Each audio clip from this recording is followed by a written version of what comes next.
00942. Di sini saya akan menjelaskan mengenai komunisme dalam demokrasi terpimpin, peran PKI pada politik Indonesia tahun 1952 sampai 1965, yang dimana saya akan menjelaskan mengenai latar belakang kembalinya PKI pada kancah politik saat itu. Nah, pasca Perang Dunia Kedua, saat Jepang mengalami kalah pada Sekutu pada tahun 1945, secara aktif PKI ini mengambil bagian dalam perjuangan kemerdekaan dari Belanda. Lalu pada tahun 1950-an, PKI ini mengambil posisi sebagai partai nasionalis di bawah pimpinan DN Aidit dan mendukung kebijakan-kebijakan anti kolonialisme dan anti barat pada saat itu yang diambil alih oleh Soekarno sendiri. Lalu pada bulan Agustus 1959 terjadi upaya atas nama militer untuk mencegah penyelenggaraan Kongres PKI ini. Namun, Kongres PKI ini tetap berjalan sesuai jadwal karena pada saat itu Kongres tersebut dipimpin langsung oleh Presiden Soekarno. Nah, pada tahun 1960-an Soekarno ini meluncurkan slogan Nasakom, yang dimana Nasakom ini berkepanjangan nasionalisme, agama, dan komunisme.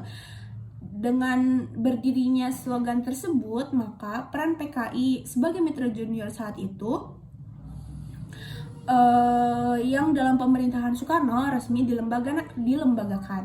Lalu PKI ini menyambut baik juga nih slogan Nasakom tersebut karena PKI ini melihat slogan tersebut dari segi front persatuan multiklas.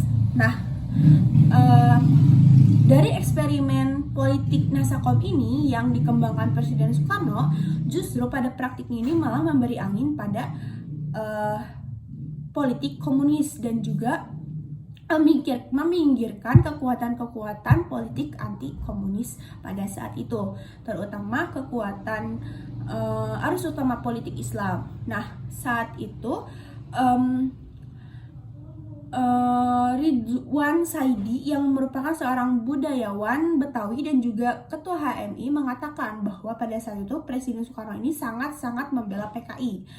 Lalu setelah pembelaan Presiden Soekarno yang saat itu dan juga ditambah kebijakan politiknya yang melarang Masyumi dan juga PSI pada tahun 1960 benar-benar membuat PKI ini di atas awan. Selain itu juga setelah pada saat itu PKI ini mengambil alih politik wilayah kebudayaan dengan menekan sastrawan-sastrawan yang tidak sealiran dengan mereka.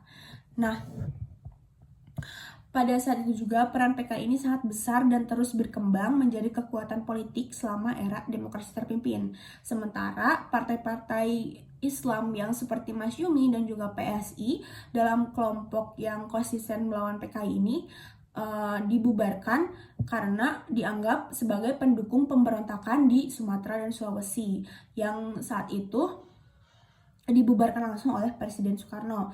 Nah, setelah dibubarkannya partai-partai Islam seperti PSI dan Masyumi pada saat itu, akhirnya musuh yang tersisa untuk melawan PKI ini merupakan TNI Angkatan Darat yang menjadi kekuatan dalam menghadapi PKI pada saat itu. Nah, karena keakraban Soekarno dengan PKI sangat diwaspadai oleh tentara ini, karena juga menjadi kekuatan pendukung demi mewujudnya nasakomisasi selama demokrasi terpimpin pada saat itu.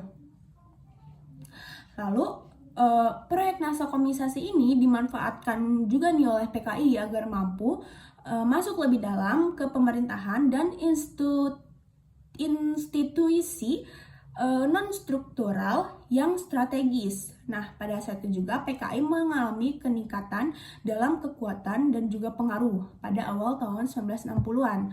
Nah, lalu masa ketika Presiden Soekarno ini diuji oleh rakyat Indonesia dan juga mendapat perhatian dunia karena pidato yang sangat anti-imperialisme pada saat itu, sangat penuh gelora, Soekarno ini menjadi figur karismatik pada saat itu.